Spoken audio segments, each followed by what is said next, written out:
Hi everyone, welcome back to my channel. तो आज मैं आप लोगों से बात करूंगी कि जब भी आपके हॉस्पिटल में या हेल्थ केयर ऑर्गेनाइजेशन में कोई स्टाफ एंटर करता है या न्यू ज्वाइन करता है तो आपने उनको इंडक्शन प्रोवाइड करनी होती है। ठीक है, तो इंडक्शन क्या होती है, क्या चीज़ें इसमें इन्वॉल्व हैं, कैसे आपने ट्रेनिंग देनी है, ट्रेनिंग में क्या क्या चीज़ें इन्वॉल्व होती हैं, वो सारी चीज़ें मैं इस वीडियो में डिस्कस करने वाली हूँ।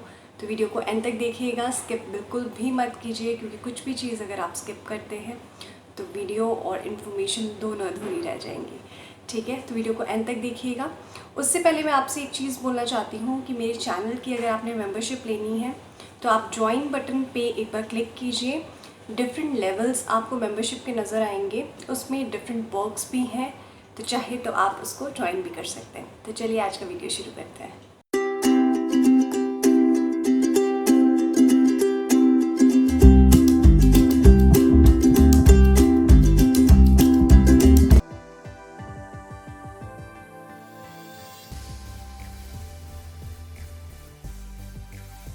देखिए गाइज, जब भी कोई न्यू एम्प्लॉय या न्यू ज्वाइनिंग स्टाफ आपके ऑर्गेनाइजेशन में एंटर करते हैं तो ये आप लोगों का फ़र्ज़ बनता है कि आपने उसको अपनी ऑर्गेनाइजेशन से, अपने हॉस्पिटल से रूबरू करवाना है। ठीक है, उनको पता होना चाहिए कि आपके हॉस्पिटल का या ऑर्गेनाइजेशन का वर्क कल्चर क्या है, कैसे आप काम करते हैं, क्या टास्क मिलते हैं। ठीक है, हर एक चीज़ के बारे में उनका हक है कि उनको पता हो। ठीक है, एम्प्लॉय राइट्स जिनको बोलते हैं, ठीक, तो उनके बारे में उसको पता होना चाहिए। तो आज मैं आप लोगों को इस वीडियो में NABH के अकॉर्डिंग क्या क्या चीज़ें इंडक्शन में होनी चाहिए उसके बारे में बात करूँ। तो सबसे पहले मैं आपको ये चीज़ बताना चाहती हूँ कि NABH के अकॉर्डिंग कुछ स्टेप्स हैं, कुछ पॉइंट्स हैं जो कि इंडक्शन में होने बहुत ज़रूरी हैं। ठीक है, तो इंडक्शन की सबसे पहले तो आपके हॉस्पिटल में पॉलिसी बनी होनी चाहिए, इंडक्शन या फिर ओरिएंटेशन। ठीक है, तो आप मुझे ये बताएं कि आपके अकॉर्डिंग इंडक्शन या ओरिएंटेशन क्या चीज़ है। आप चाहें तो कमेंट सेक्शन में कमेंट करके मुझे ज़रूर बताएं, क्योंकि हर एक पर्सन इंडक्शन को अपने वे में डिफ़ाइन करता है। ठीक है, तो मुझे ज़रूर मेरे साथ शेयर कीजिए, कमेंट बॉक्स में ज़रूर कमेंट कीजिए।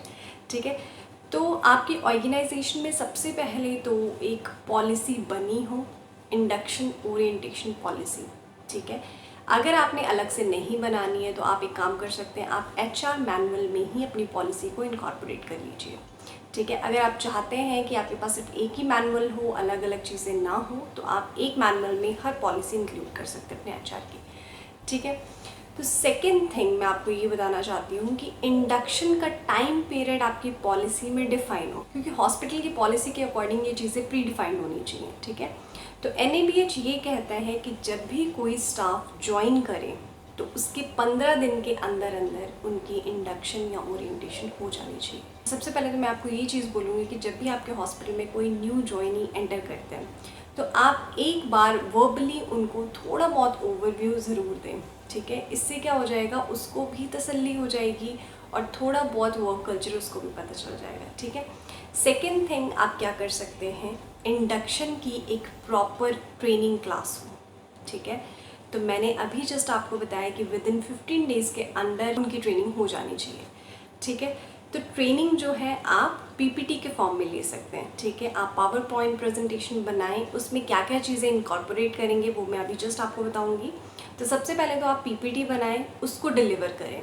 PPT बनाने के लिए मैं इसलिए बोल रही हूँ, वैसे वर्बली भी ये चीज़ें बताई जा सकती हैं, बट PPT से क्या होगा, कोई भी चीज़ ये साइकोलॉजिकली है कि अगर हम कोई भी चीज़ को कैप्चर करते हैं, देखते हैं, ठीक है, कोई पिक्चर्स हो, उस टाइम हम समझते हैं ये चीज़ें, वो जल्दी मेमोराइज होती हैं, बहुत जल्दी हमें वो चीज़ें याद हो जाती हैं, रादर देन किसी भी चीज़ को पढ़ना। ठीक है, अब मैंने बात की पढ़ने की। पढ़ने का मतलब ये है कि ट्रेनिंग के साथ साथ आपके हॉस्पिटल में आप लोगों ने एम्प्लॉय गाइड बुक के बारे में सुना होगा। गाइड बुक का मतलब है किसी भी पर्सन को गाइड करना। ठीक है, एम्प्लॉय गाइड बुक, आप उसको एम्प्लॉय को गाइड करेंगे। तो उस गाइड बुक में वो चीज़ें इन्वॉल्व हों जो आपकी ट्रेनिंग PPT में होंगी। ठीक है, जो आप PPT में चीज़ें डिलीवर करेंगे, सेम चीज़ें थोड़ी एक्सप्लेन्ड वे में उस गाइड बुक में हों। ठीक है, इससे क्या होगा कि आपके हॉस्पिटल के एम्प्लॉयज़ को पता चलेगा कि आपका वर्क कल्चर क्या है, आप काम कैसे करते हैं, जब भी कोई प्रॉब्लम आती है तो किस पर्सन को या किस मैनेजमेंट के पर्सन को इन्फॉर्म करना है, कौन कौन से एरर्स हो सकते हैं, वो सारी चीज़ें उसमें आपकी इंडक्शन PPT में इन्वॉल्व हो। ठीक है, अब मैं आपको बताऊंगी कि इंडक्शन पीपीटी बना लिया आपने, पीपीटी बनाने के बाद आपने गाइड बुक दे दी। अब गाइड बुक भी दी, पीपीटी भी बनाई, बट इसमें कंटेंट क्या था, ठीक है। तो सबसे पहले पीपीटी में आपके हॉस्पिटल की मिशन और विजन को एक्सप्लेन किया जाना चाहिए। आपके हॉस्पिटल के स्टाफ को पता हो या न्यू ज्वाइनिंग स्टाफ को पता हो कि आपके मिशन और विजन क्या है, ठीक है। सेकेंड थिंग, आप पीपीटी की सेकेंड स्लाइड में ये इनकॉर्पोरेट कर सकते हैं कि आपके हॉस्पिटल के स्कोप ऑफ सर्विसेज क्या हैं, वो जो आप प्रोवाइड कर रहे हैं और वो जो आप प्रोवाइड नहीं कर रहे हैं। अगर इसकी डिटेल जाननी है तो मैं वीडियो जो है इसका लिंक डिस्क्रिप्शन में दे दूँगी, आप ज़रूर जाके चेक कर लीजिएगा। स्कोप ऑफ सर्विस की वीडियो है, वो मैंने अलग से बनाई है, ठीक है। तो स्कोप ऑफ सर्विस आप इसमें इंक्लूड करेंगे और आप ये भी बताएंगे कि आपके हॉस्पिटल में कौन सी लैंग्वेजेस में इसको डिस्प्ले किया गया है, कहाँ डिस्प्ले किया गया है, ठीक है। आपके हॉस्पिटल का लिटिल बिट इंट्रोडक्शन, ये आपकी फर्स्ट स्लाइड होगी। हॉस्पिटल का थोड़ा सा इंट्रोडक्शन आप उसमें बताएंगे। सेकंड पीपीटी जो है वो आपकी होगी मिशन और विजन की। थर्ड पीपीटी की स्लाइड में आप मेंशन करेंगे कि आपके स्कोप ऑफ सर्विसेज क्या है, ठीक है। इसके अलावा आपके हॉस्पिटल में कौन कौन से डॉक्टर्स काम कर रहे हैं, क्या उनकी डेजिग्नेशन है, क्या एक्सटेंशन नंबर्स हैं, वो सारी चीज़ें उसमें इनकॉर्पोरेट करेंगे, ठीक है। उसके बाद आप उसमें बताएंगे कि आपके हॉस्पिटल की पॉलिसीज़ और प्रोसीजर क्या है, पूरे हॉस्पिटल वाइड पॉलिसीज़ और प्रोसीजर्स जो है उस पीपीटी में इनकॉर्पोरेट करेंगे। ऐसा नहीं है कि आपने पीपीटी को भी बहुत लंबा 170, 180 या 200 स्लाइड्स कर देनी है, नहीं। आपने पीपीटी में जितना मिनिमाइज़ करके आप लिख सकते हैं उतना ही ब्रीफ कंटेंट उसमें दें, ठीक है। वही चीज़ आप बुकलेट में डिटेल्ड वे में एक्सप्लेन करें। वो बुकलेट जो है आपने हर एक एम्प्लॉय को देनी है। एम्प्लॉय कहने का मतलब है जो भी न्यू ज्वाइन करेगा। और मैं आपको ये भी एडवाइस करूँगी कि ये सिर्फ न्यू ज्वाइन तक ना रह के ये बाकी एम्प्लॉयज़ को भी टाइम टू टाइम दे देनी चाहिए, ताकि उनको थोड़ा सा रिकॉल होता रहे कि क्या चीज़ें चल रही हैं, कैसे हमने रिपोर्टिंग करनी है। ये सारी चीज़ें आप बाकी एम्प्लॉयज़ को भी बताएंगे, क्योंकि ये ह्यूमन माइंड है, हमेशा भूलता रहता है, ठीक है। तो रिकॉल कराना आपकी जिम्मेदारी है, आप उनको एम्प्लॉय गाइड बुक ज़रूर दें। और एम्प्लॉय गाइड बुक एक बार देने के बाद वापस भी लेनी है उनसे, ठीक है। तो एक लिमिटेड पीरियड ऑफ टाइम के लिए आप उनको गाइड बुक प्रोवाइड करें कि वो उनको अच्छे से एक बार पढ़ लें। इसके अलावा एम्प्लॉय राइट एंड रिस्पॉन्सिबिलिटीज़ और पेशेंट राइट एंड रिस्पॉन्सिबिलिटीज़ की एक पीपीटी ज़रूर हो। देखिए, एम्प्लॉय राइट एंड रिस्पॉन्सिबिलिटीज़ तो हर एम्प्लॉय को बताना ज़रूरी है, ये उनका अधिकार है, ये आपको बताना ही है। पेशेंट राइट आप बताएंगे इसीलिए क्योंकि उनको पता होना चाहिए कि पेशेंट राइट अगर वायलेट हो जाता है तो आपने उसके बाद क्या करना है, ठीक है। फॉर एग्जांपल हम कंप्लेंट प्रोसेस ही ले लेते हैं। अगर पेशेंट को कोई कंप्लेंट है तो आप ही लोग हैं उनको गाइड करेंगे, आप डायरेक्ट क्वालिटी मैनेजर के पास नहीं भेज देंगे उसको। हायरार्की लेवल से आपने चलना है। तो सबसे पहले जो वहाँ की सिस्टर इंचार्ज होंगी उनको बताएंगे वो, क्योंकि वो क्वालिटी मैनेजर को तो जानते नहीं होंगे, तो ऑब्वियसली वो उनको बताएंगे। आगे उनका काम है समझाना, इसीलिए सभी को पेशेंट राइट एंड रिस्पॉन्सिबिलिटीज़ का पता होना चाहिए, ठीक है, कि रूल्स की वायलेशन को हैंडल कैसे करना है अगर इन केस पेशेंट के साथ ऐसा कुछ होता है तो। और अभी जस्ट मैंने आपको बताया कि हॉस्पिटल वाइड पॉलिसीज़ जो हैं वो आपकी पीपीटीज़ में मेंशन हो।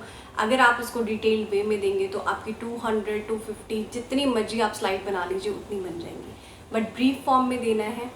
तो इसमें हॉस्पिटल इन्फेक्शन कंट्रोल से रिलेटेड तो ज़रूर मेंशन करें, biomedical waste management, then hand hygiene, ठीक है, और डिफरेंट डिपार्टमेंट्स में इन्फेक्शन कंट्रोल कैसे करना है, HAI क्या होता है, ये सारी चीज़ें आप ब्रीफ फॉर्म में ज़रूर बताएंगे, क्योंकि आप इन चीज़ों से प्रैक्टिकल लाइफ में डील करेंगे, ठीक है। आपके हाउसकीपिंग स्टाफ को ये पता होना चाहिए कि बायोमेडिकल को कैसे हैंडल करना है, बिकॉज अगर वो पर्कुलेट कर जाता है तो कितनी प्रॉब्लम हो सकती है, ठीक है, कितना हार्मफुल हो सकता है, कितना डेंजरस हो सकता है। तो उस टाइम पे आपने इसको कैसे डील करना है वो सारी चीज़ें आप उसमें बताएंगे, ठीक है। ये नहीं कि बायोमेडिकल की पूरी डिटेल, देखिए बायोमेडिकल 2018 के अमेंडमेंट जो रूल्स हैं वो बहुत बड़ी बुकलेट है, ठीक है, एटलीस्ट वो होगी मतलब 10 पेज की तो ज़रूर होगी, ठीक है। उसको पढ़ना तो बहुत मुश्किल है, इसीलिए आप उनको ये बताएंगे कौन से बिन्स होते हैं। ये जस्ट मैं आपको थोड़ा थोड़ा बता रही हूँ कि आप किस तरीके से उनको एक्सप्लेन करेंगे, कौन कौन से बायोमेडिकल बिन्स हैं, ठीक है, उसमें क्या क्या चीज़ें जाएंगी, और अगर इस तरीके की चीज़ें हो जाती हैं तो आपने उसको हैंडल कैसे करना है। For example needle stick injury, अगर कोई भी लेट सपोज की निडल ही निकल गई ठीक है। आपके बिन में से निडल निकल के किसी पर्सन को लग गई है, जो हाउस कीपिंग जो उसको हैंडल कर रहा है उसको लग गई है, ठीक है, उन्होंने ग्लव्स नहीं वेयर किया, तो सबसे पहले तो उनको बताएं कि ग्लव्स वेयर करने हैं, किस तरीके से वेयर करने हैं, ठीक है। उसका भी एक वे होता है ग्लव्स को वेयर करने का, तो वो सारी चीज़ें उनको ज़रूर बताएं। ग्लव्स को उतारना कैसे है, ठीक है, निडल स्टिक इंजरी अगर हो जाती है तो उसकी मैनेजमेंट कैसे करनी है, ये थोड़ा थोड़ा मैंने आपको बता दिया है कि ये सारी चीज़ें इंडक्शन में ज़रूर इनकॉर्पोरेट करें, क्योंकि आपकी डेली लाइफ की चीज़ें हैं, ये चीज़ें पता होनी चाहिए, ठीक है। HAI रेट्स के बारे में ना पता हो, HAI रेट्स आप हमेशा मंथली बताएंगे, ठीक है, बट वहाँ पे बताने के लिए आपको सिर्फ इतना बताना है कि कौन कौन सी चीज़ें हो सकती हैं, हॉस्पिटल एक्वायर्ड इन्फेक्शन क्या है, दैट्स इट। और ग्रीवियांस हैंडलिंग की प्रोसीजर, जो HR की पॉलिसीज़ हैं, लीव पॉलिसी, आपकी अटेंडेंस पॉलिसी क्या है, ये सारी चीज़ें आप उनको थोड़ा ब्रीफ फॉर्म में बता दीजिए कि कितनी छुट्टियाँ आप देते हैं, क्या रूल्स है, ठीक है, पॉलिसीज़ क्या है, मैटरनिटी पॉलिसी क्या है। ओवरऑल आपको इंडक्शन के टाइम पे एक ओवरव्यू हो जाए, ताकि आप हॉस्पिटल में अच्छे से काम कर पाएँ, आपको पता हो किस पर्सन को कब इन्फॉर्म करना है, कौन सा पर्सन यहाँ पे किस पोजीशन पे है, उनके एक्सटेंशन क्या है, अगर नाइट में कोई प्रॉब्लम हो जाती है तो किसको इन्फॉर्म करना है, डे में कोई प्रॉब्लम हो जाती है तो किसको इन्फॉर्म करना है। ये सभी चीज़ें आप इनकॉर्पोरेट करेंगे अपनी इंडक्शन ट्रेनिंग में, PPT में, ठीक है, आपकी गाइड बुक में। गाइड बुक जो है वो प्रॉपर एक बुकलेट के फॉर्म में हो। तो ये सारी चीज़ें जो अभी मैंने बताई हैं, ये सारी NABH के अकॉर्डिंग है, तो आप इनको एक एक करके फॉलो कीजिए। तो आज के लिए बस इतना ही। उम्मीद करती हूँ आज का टॉपिक आपको अच्छा लगा होगा, वीडियो इन्फॉर्मेटिव लगी होगी। अगर इन्फॉर्मेटिव लगी है तो लाइक और शेयर करें और सब्सक्राइब करें मेरे चैनल को। इस तरीके की वीडियोज़ आपको इस चैनल पर मिलती रहेंगी, तो मेरे चैनल को सब्सक्राइब ज़रूर कर लें, और मेम्बरशिप जो है आप एक बार उसको ज़रूर चेकआउट करें। तो मैं मिलती हूँ आपसे नेक्स्ट वीडियो में। Till then bye bye, take care and stay safe.